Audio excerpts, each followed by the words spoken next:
Welcome back to Grumpy Vet Garage. I'm Dino the Grumpy Vet, and today we're working on R2G DSM again. Over the last month, the car has exhibited some handling issues. Uh, Funny tire wear was something I noticed on the driver's side front tire, and additionally on the driver's side front, I was having inconsistent ride height. Going down the road, the car seemed to be a little bit at times darty, kind of wanting to move around at high speed. And additionally, it felt like on some bumps that it may have been really smashing into the bump stop. So let me show you what I found, and we can go on from there. Okay, now we're down at the driver's side front. I've removed the coilover. You can see up in there it's been removed from the lower control arm. I left the fork sitting in there. Didn't really feel the need to pull it out. Granted, it does slip right out, but I have it all removed. And you can see tires over there, and I don't know if you can really tell on the bottom. You see the dark, like shark fin looking wear on the tire. There's also a little bit on the other one, so it very well may be a toe issue, but alignment is also dependent upon maintaining proper ride heights. So trying not to shake the camera too much. But this is my passenger side coilover. It's made by D2. They're not high-end coilovers, but they're definitely better coilovers than when my car was front-wheel drive. What coilover system it had. I don't know if you've ever had ground control coilovers. They're a very economy coilover. You can set ride height, but it is not. It's not what I would call a high-end coilover. Anyways. So these are the D2s that were from the all-wheel drive donor car, and I have the driver's side broken down. So really what you have here is these are the preload collars, these two, and then this one on the bottom is the ride height collar. You can kind of see it on this one. This is where you set the ride height, where this adapter moves up and down the threaded body of the shock. And then this is just the hat on top of the shock that adapts it to your particular car. Come to find out, this shock here is the same shock that D2 uses for pretty much every single DSM and Mitsubishi, and pretty much any Honda. All of the Z cars get this same shock. What they do is just change spring rate as required, change the top hat to mount to your car, and then this is the bottom adapter that's very specific to a 2G DSM. But whatever you need to thread onto the bottom or mount to the top is what is adapted to use that, basically a general purpose shock. The shocks are 36-way adjustable, which is cool, but they're only one-way adjustable, so you're not going to be able to independently adjust for compression and rebound. But yeah, this is the setup. So what I found is with this passenger side shock, so as you can see, the spring will move. But if you put compression on it, you can stop it from rotating, and when you let go, it will spread apart, and the spring can rotate again. Now, granted, in driving conditions, this spring is going to be compressed the whole time, but what this is demonstrating is that this shock is pressing back like it should. It has pressure in it. My driver's side shock, on the other hand, you can see the shaft is fully extended on this driver's side shock. But what I'm going to do is I'm going to compress it, and let's see how it reacts.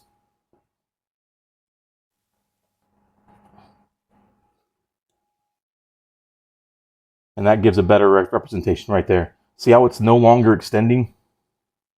The shock is binding up inside. So I found this shock to be bad, and I went ahead and got replacement shocks ordered. Before showing you the new shocks, I kind of wanted to go over shocks in general and what to look for if you think your shock is going bad. First off, the purpose of a shock is just to dampen the oscillation of a spring. On an Eclipse or the Supra, it's a coil spring. On a truck, it could be a leaf spring. The front of my Silverado's got torsion bars. But those springs will continue to oscillate until something dampens that movement. So that's the purpose of a shock, to make you absorb that bump but stop that movement as quickly as possible. So a sign of a bad shock, I've seen it 2 times in my life, is a leaking shock, a shock that is blown and the seals are actually allowing it to leak. So on the inside of a shock generally is oil and they're nitrogen pressurized. So if you start seeing external leakage on the shock, you're probably not going to see a puddle on the ground necessarily, but you will see that the shock itself is wet. If you see that, then you have a bad shock. You don't need to wait and see how it handles. And on the DSM, that's not what I saw. I didn't see any leaking shocks. Unusual tire wear. I did see that on the car, but the reason you would get unusual tire wear is because the shock isn't controlling the tire. So the tire could be going up, skidding across the surface of the ground, not maintaining proper contact all the time because the shock isn't controlling movement of the tire. Another thing is I didn't see it on this car. This is the front end diving under hard braking. So a vehicle that has a longer shock travel, this can be exaggerated. You might see it on an Eclipse or another car that's got a very short shock movement. But on my truck, I bought my truck, my Silverado, hell, 5 years ago, maybe 6 years ago. Now that I think about it, it had almost 300,000 miles when I bought it. It's a diesel thing, will run for 1,000,000 miles if I take care of it properly. Anyways, first time I drove it, I hit the brakes and the front end just dove. I knew right away. I was like, this isn't how it's supposed to handle. And it came to a stop, and the truck oscillated before it came to a stop. Knew right away it was shocks. It wasn't a deal breaker on me getting an old diesel truck. I was getting a good deal. I really wanted the vehicle, so I bought it anyways. But you'll really notice it on a vehicle with a longer travel. You'll hit the brakes at the front, just dives, and then when you come to the stop, it kind of comes up and rocks. Those are bad shocks. You need to change those. So I changed them on the truck, and it's been good ever since. Um, Tire bounce. Sometimes this is hard to really feel in the vehicle.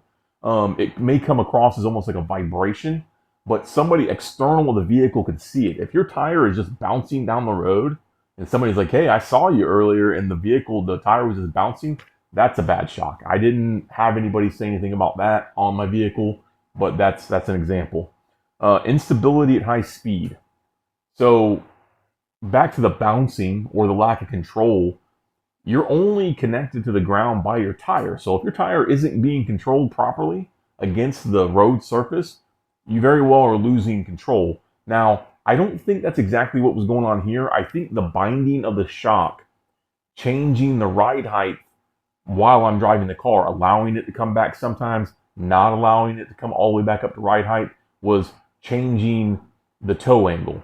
When you go get your vehicle aligned, they align it at ride height. They make sure the tire pressures are good and they sit at ride height. But as your ride height changes, your tires can actually move as they go up and down. So it might be aligned, and as they compress up, they may toe in, and then as they come down, they may droop out. You may see this on a vehicle like a truck when you really exaggerated drop the tires when you jack it up. You may see the tires actually change toe. I believe that's what was causing the instability, but either way, I think the shocks have something to do with it. Gonna get the alignment checked anyways. And then a harsh ride or the vehicle slamming into the bump stop. Again, the shock is supposed to dampen the shock going through the suspension, and I didn't actually notice that harsh of a ride after 20 years of driving this car with subpar springs. I'm kind of used to a harsh ride. I'm used to dodging potholes, but I did notice that it started to become more harsh than it had been 2 months ago, 3 months ago. I was really impressed. Granted, the D2 coilovers are not high-end coilovers. They're not Fells or Fortunatos or Times. But they're still good. They're better than what I had. I did notice a degradation in ride quality. So if you're noticing that you hit a bump and your tire immediately slams up and you're smacking the bump stop like that, that's a good sign that your shock is done.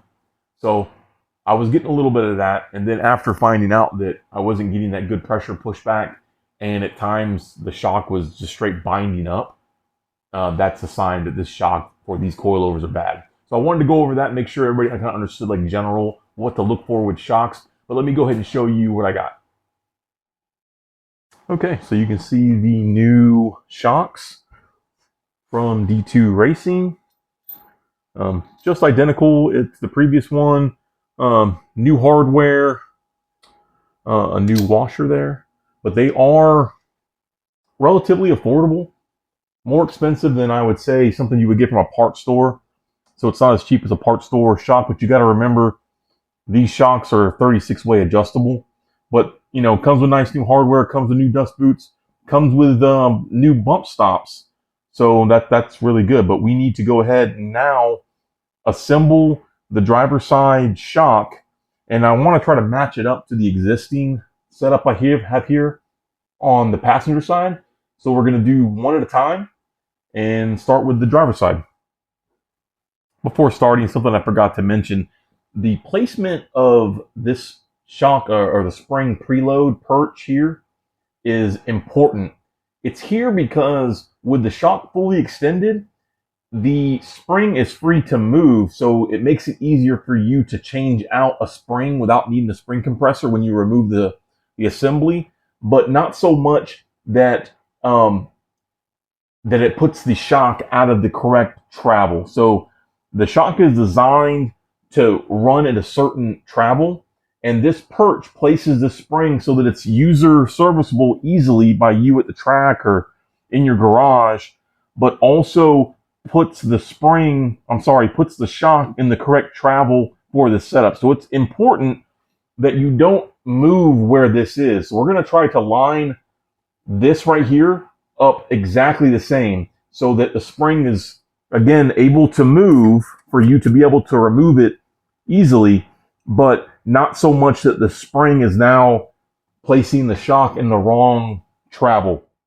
So to move over the collars from the old shock to the new shock, you're going to need coilover wrenches. These are actually pretty inexpensive, and I'll leave a link in the description for where you can find these, but they should have came with your coilover set. If not, it's not a big deal. You can find new ones. But we have to move this setting over to this shock. So what I'm going to do is I'm going to put a piece of tape to mark the height from the top of the shock over so that we can then unscrew these collars down and then screw them up to that spec and then tighten them down. Okay, so I've made the mark on the shock. So we need to run this preload collar up to this point and then tighten it down, and that'll get us to the position for our spring preload. Okay, so I've gone ahead and taken the larger of the two spanner wrenches and put it in my vise, tightened it down. This allows me to be able to use the other spanner wrench with one hand while holding the shock with the other. So what you're going to want to do is get it in there, make sure it's nice and square. Granted, these collars are hard anodized aluminum, but they can get stripped. So you want to take care not to damage these. So you'll chuck it up, and then you'll get the other one in there and just ease it apart. I've already loosened it up off camera, so it can be very tight. So be careful not to bust your knuckles on your vise. But now that you have this loosened up, you can remove all three of these collars and then set your spring preload to the proper setting on the new shock. Okay, so we've moved the collars over from the old shock to the new shock, and we've lined up to our tape line. This is to ensure that the spring load preset collars are identical on both sides, or at least close to them. Of course, we're going to have to check again the ride height when we put the car together, but this is to get it roughly close. So what we got to do now is tighten up this collar. So we'll place it into the vise with our wrench already in there, and then we're going to turn around and come with the other wrench, and we're going to try to not move the position of the collar, but just tighten it up. Now you're going to want to put a decent amount of torque on this, so just make sure that you're not stripping it and that you're just tightening it straight down.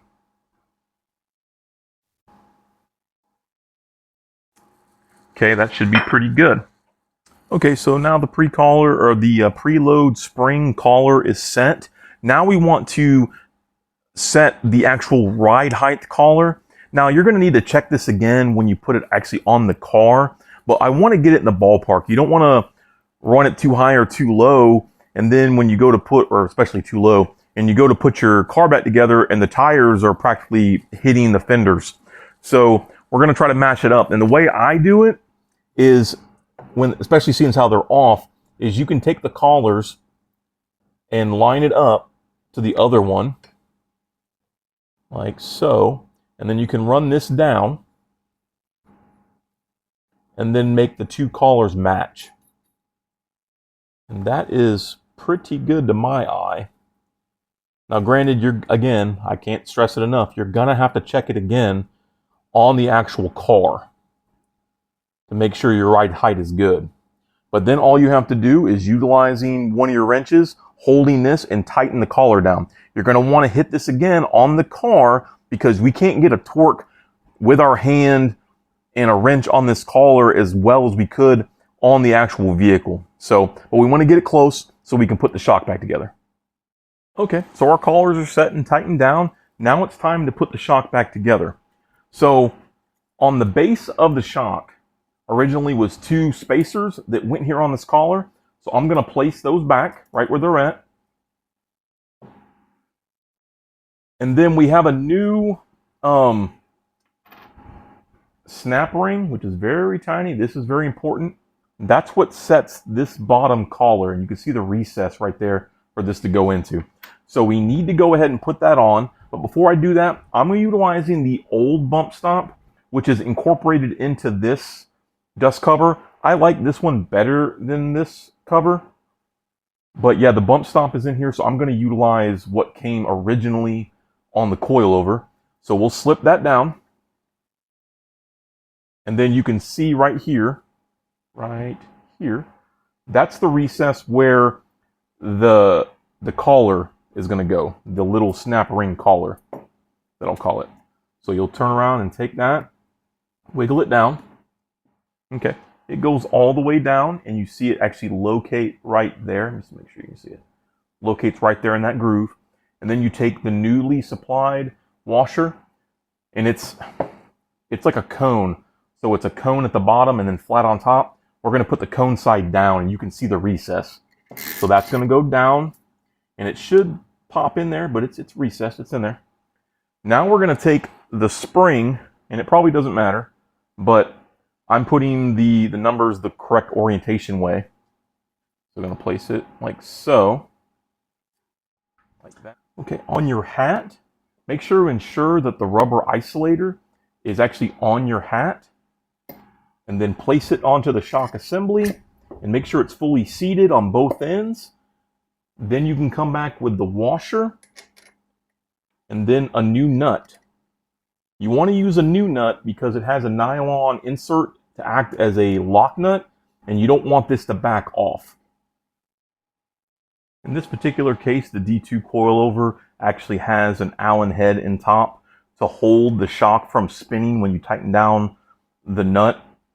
And then we can use a 19 millimeter. Your coilover, if it's not a D2, very well may not have this provision. Or if you're assembling a factory coilover, it very well doesn't have that either, and you may have to use an impact to run it down.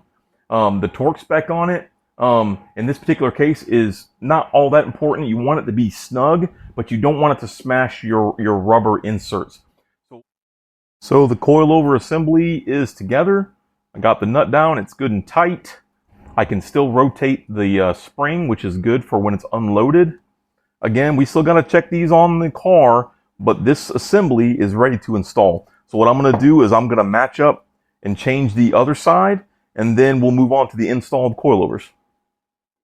So we're down in the driver's side wheel well to install our new assembly, but I kind of want to go over some of the torque specs that you're going to need and also what you're really attaching to. So this is what they call the damper fork for the driver's side, the bolt that goes to your control arm, and then this is for your sway bar, and then this clamps to the bottom of the coilover.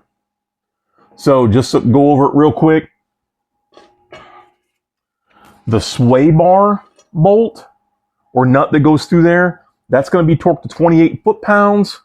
The actual bottom bolt that goes to the control arm, that's going to be torqued to 65 foot-pounds.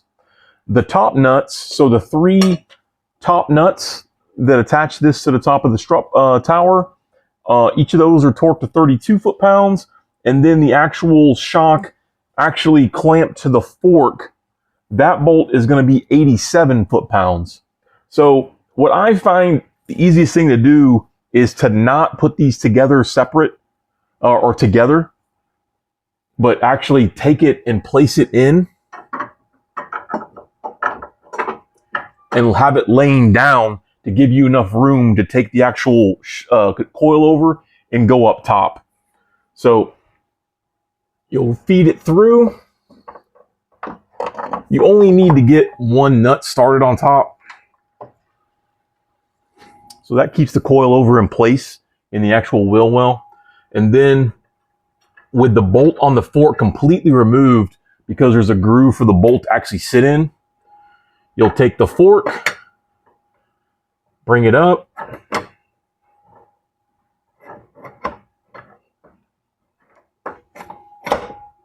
and it'll slide on to the actual coilover, and then you'll go ahead and put the bolt in. Again, just trying to hand tight kind of get the assembly together. So I moved the jack in place, lifted up the control arm. Now I was able to get the bolt to go through the control arm and the fork. Then put the nut on the back side. Then run your end link for your sway bar. Run it into the damper fork. Okay. Now what you really want is to do this first. Get this lifted up. Torque that. Torque your sway bar. Then come down and torque this lower control arm.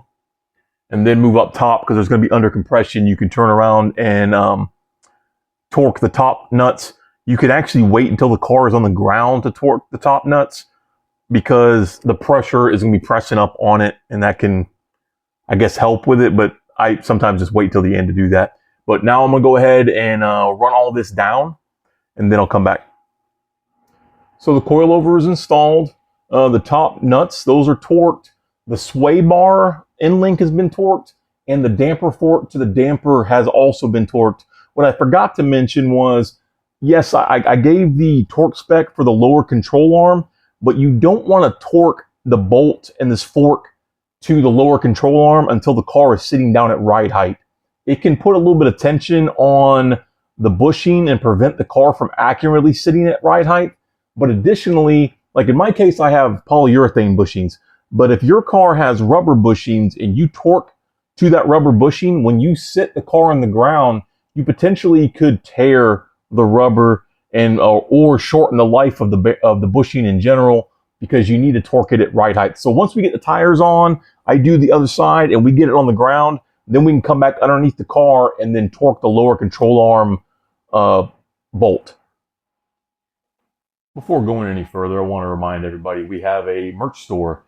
This is a Grumpy Vet Garage shirt here. It's got a design on the back. If you want to help out the channel, the link to that store is in the description below.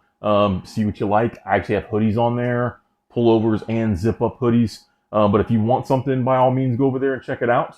But the car, it's on the ground. We got tires on. That lower control arm mount has been torqued now that it's sitting at ride height. I've actually had to lift the car up and down probably 4 times to get the ride height where I want it. Also, I had to roll it out of the garage, roll it back in so that the suspension could settle to check ride height, but it's where I wanted it at. And it's the same place it was before as far as ride height wise. I'm still going to go get an alignment because it's been a little while since the car's been aligned, and I kind of want to eliminate, I have a shock issue, but I also want to make sure I didn't have some sort of alignment issue that was affecting handling as well.